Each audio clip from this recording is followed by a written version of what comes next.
Ao verem a intrepidez de Pedro e João, sabendo que eram homens iletrados e incultos, admiraram-se e reconheceram que haviam eles estado com Jesus.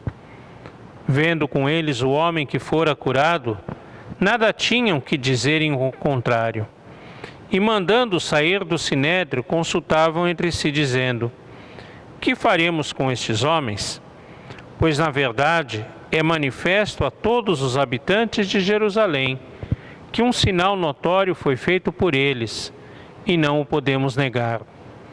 Mas para que não haja maior divulgação entre o povo, ameacemo-los para não mais falarem neste nome a quem quer que seja. Chamando-os, ordenaram-lhes que absolutamente não falassem, nem ensinassem em o nome de Jesus. Mas Pedro e João lhes responderam: julgai se é justo diante de Deus ouvir-vos antes a vós outros do que a Deus. Pois nós não podemos deixar de falar das coisas que vimos e ouvimos. Depois, ameaçando-os mais ainda, os soltaram, não tendo achado como os castigar por causa do povo, porque todos glorificavam a Deus pelo que acontecera. Atos 4, 13 a 21.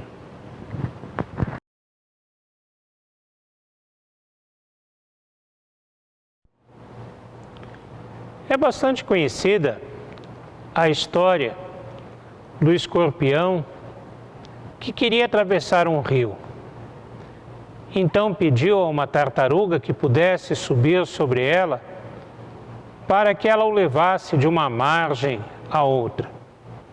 A tartaruga ficou com medo e se recusou a fazer isso e disse para o escorpião: eu não posso fazer isso porque no meio da travessia você vai me picar e eu vou morrer. Ao que o escorpião respondeu: por que eu faria uma coisa dessas? Se você morrer, eu me afogo e morro também. A tartaruga, então, convencida pelo escorpião, deixou que ele subisse sobre o seu casco e começaram a travessia. Quando estavam no meio do rio, o escorpião foi e picou a tartaruga. Ela, então, assustada, virou para ele e perguntou: por que você fez isso? Você também vai morrer? Ao que ele respondeu: eu não posso evitar, essa é a minha natureza, é isso que eu sou. Essa pequena história serve para mostrar que a nossa natureza, aquilo que nós somos, nos domina. Domina as nossas ações, domina os nossos atos, domina o nosso pensamento, domina aquilo que nós somos. E nós somos dirigidos por ela. E não podemos fugir àquilo que nós somos.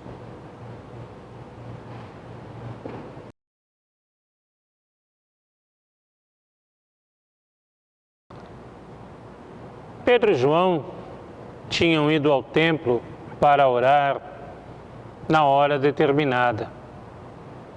E na porta do templo jazia um homem doente que não podia nem entrar, nem sair, nem trabalhar, nem viver uma vida normal porque possuía um defeito físico. Pedro e João vão até aquele homem e o curam. E o fato é que aquele homem era conhecido de todas as pessoas porque passavam sempre ali pela porta do templo e ele sempre estava ali. Então se tornou conhecido como um mendicante, alguém que estava sempre pedindo dinheiro, pedindo uma ajuda. E aquelas pessoas sabiam quem ele era já há muito tempo.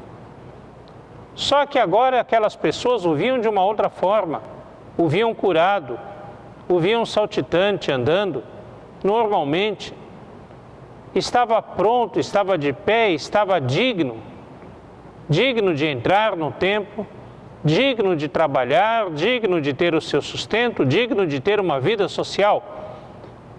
e viram então o milagre que Pedro e João tinham praticado. E reconheceram que naqueles homens, ou com aqueles homens, estava um grande poder. Eles sabiam e reconheceram quem eram os dois. Eram pescadores da Galileia, homens rudes, homens incultos, homens que não eram religiosos, milagreiros, curandeiros, mas viram o que eles tinham feito, viram o milagre que eles tinham praticado.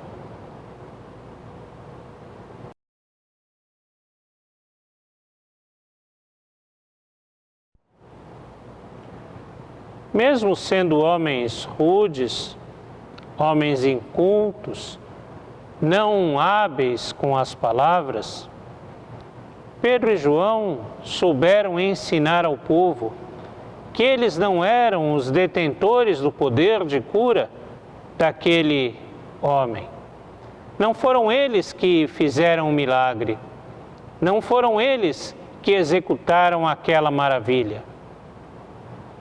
Eles o fizeram em nome de Jesus de Nazaré, aquele que fora crucificado pouco tempo antes e que ressuscitara e que assim era capaz de levar o pecado de todos sobre si e providenciar um novo tempo, tempo de salvação, tempo de vida, tempo de esperança. Aquela palavra incomodou as autoridades judaicas. Em primeiro lugar, porque falavam de Jesus, aquele que eles tinham condenado, que tinham crucificado na esperança de calar, na esperança de que sufocasse a esperança pelo Messias de Israel realizada em Jesus, a esperança de que parasse aquele movimento que dizia que o templo e as suas estruturas estavam contaminadas pelo pecado. Além disso, eles ousavam pregar um Jesus que havia ressuscitado. E os saduceus que dominavam o templo não acreditavam na ressurreição, não criam na ressurreição. Por isso, pregar aquela doutrina era uma ofensa a eles, era alguma coisa contrária aos seus ideais, contrária aos seus interesses. Eles então prendem, levam Pedro e João perante o Sinédrio, e perante o Sinédrio eles reafirmam o testemunho e dizem que Jesus, ou em nome de Jesus, aquele homem fora curado. Aqueles homens incultos, aqueles homens rudes, aqueles homens que não tinham o dom da oratória, tinham o poder da palavra, não pela retórica, mas pelo conteúdo dos fatos que eles anunciavam.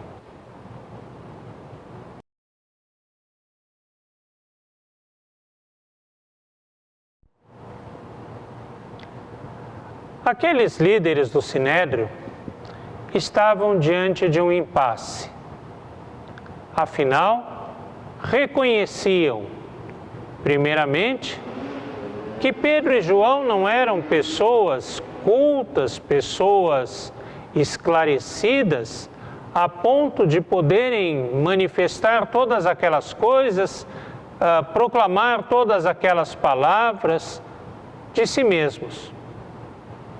Reconheciam um milagre que eles tinham praticado. Afinal, aquele homem era conhecido, estava à porta do templo e agora estava curado. Reconheciam também que Pedro e João estiveram com Jesus, foram seus discípulos, o acompanharam durante a sua caminhada.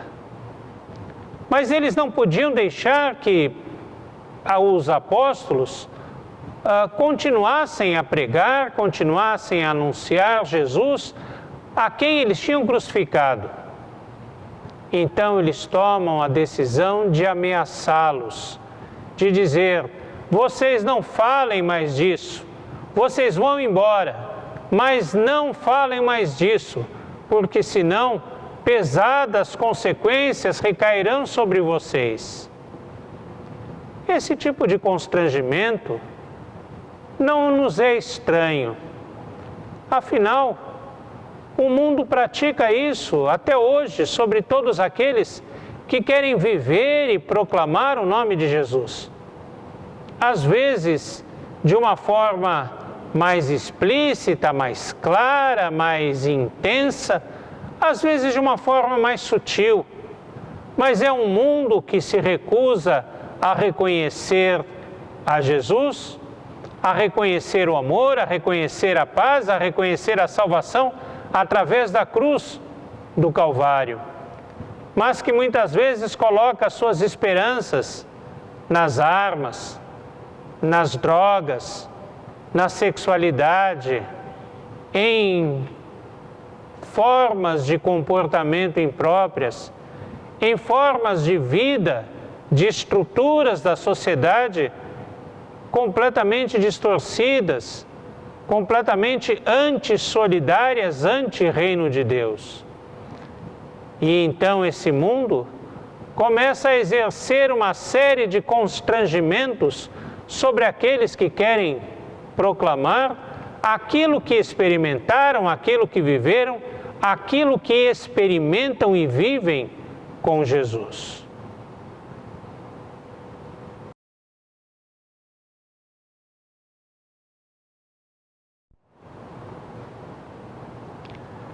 Mas sejamos sinceros, se o mundo exerce uma série de constrangimentos sobre nós, para que não proclamemos a palavra do Senhor, para que não vivamos o seu amor, há também os constrangimentos internos, constrangimentos que partem do nosso próprio coração, de dentro de nós mesmos, e que não são menos eficazes do que os constrangimentos externos.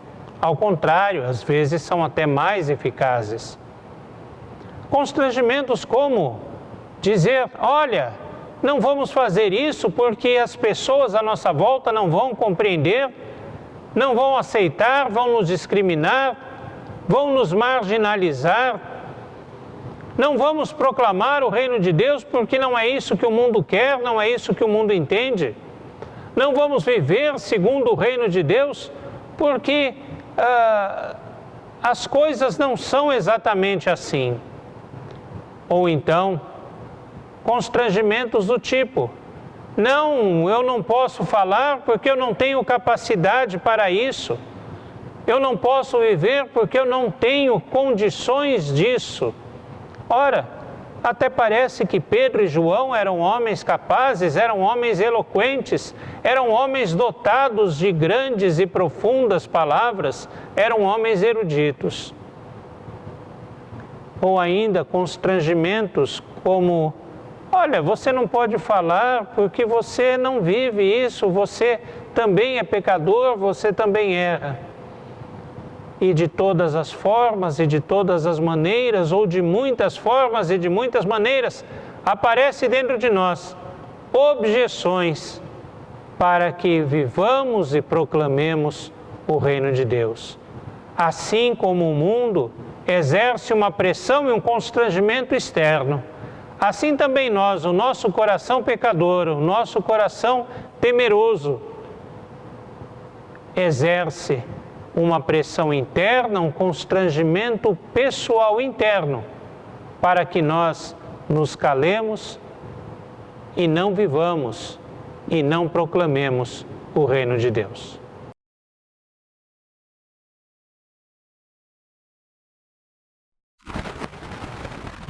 Pedro e João eram homens simples, pescadores da Galileia, uma das regiões mais pobres do planeta e talvez a mais pobre de todo o Império Romano. Não haviam estudado em escolas, não haviam tido formação educacional, não sabiam falar, não sabiam se expressar, e tudo o que eles haviam aprendido a respeito da lei e das Escrituras Sagradas, tinham aprendido na sinagoga, lá na Galileia. Mas eles haviam se encontrado com Jesus. O Mestre os havia chamado, desde os seus barcos e redes, para serem pescadores de homens. Eles o haviam acompanhado nos seus ensinos, na sua jornada, no seu ministério, tinham presenciado os seus milagres, experimentado do pão multiplicado, visto as pessoas curadas, tinham acompanhado de longe, é verdade, a sua morte. Tinham estado com ele depois que ele havia ressuscitado. E tinham tido conversas com ele, conversas talvez até difíceis, mas conversas que transformaram a sua existência, a sua vida. Por isso Jesus havia transformado, impactado de tal forma a sua existência que eles não eram mais as mesmas pessoas de antes. Eles haviam sido transformados pelo encontro com Cristo. Assim como todo aquele que se encontra com Jesus é transformado, é impactado. Não há como estar com Jesus e ser a mesma pessoa. Não há como se encontrar com Jesus e permanecer no mesmo modo de vida, nas mesmas coisas. Não há como se encontrar com Jesus e não se tornar uma nova criatura. Pedro e João tinham sido impactados pela experiência com Jesus. A presença de Jesus tinha sido tão marcante em suas vidas que não tinha sido apenas como um mestre, um professor, um rabino que eles haviam conhecido. Eles haviam conhecido alguém que transformara definitivamente a sua existência. A sua existência de insignificante, de pobres pessoas, de pessoas sem valor, em pessoas amadas por Deus, em pessoas recebidas por Deus, em pessoas transformadas em pescadores de homens e mulheres por Deus. Por isso, a sua vida, que havia sido de pecado, agora era dominada pelo reino de Deus, pela salvação, pela paz do Espírito Santo. Eles haviam sido não somente impactados, mas também transformados. E não somente transformados, mas também impressionados de tal forma que eles não podiam deixar de se calar diante do mundo perdido da sua época, diante das pessoas necessitadas, diante das ovelhas perdidas da casa de Israel, diante de pessoas que sofriam, de pessoas que estavam doentes, de pessoas que estavam angustiadas, e todas elas separadas e carentes de Deus.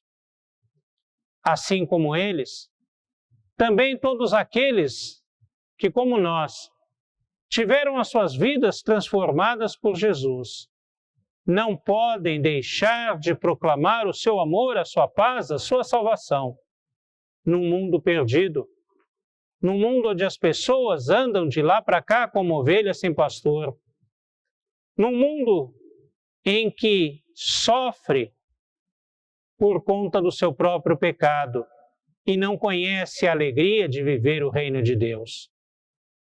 Não podemos parar de proclamar aquilo que experimentamos, que vivemos, que vimos em Jesus atuando em nossas próprias vidas. E não podemos ceder às objeções, aos constrangimentos que o mundo e o nosso coração possam impor. Os profetas também colocaram obstáculos quando foram chamados. Isaías disse que tinha lábios impuros, Moisés que tinha uma boca pesada, Jeremias que era uma criança. Mas Deus os chamou para que eles fossem proclamar a sua palavra, proclamar a sua salvação. Nós também somos chamados a proclamar que o reino de Deus está próximo, que o reino de Deus está entre nós e que Ele nos traz uma nova vida, transformada e diferente daquela que o mundo conhece.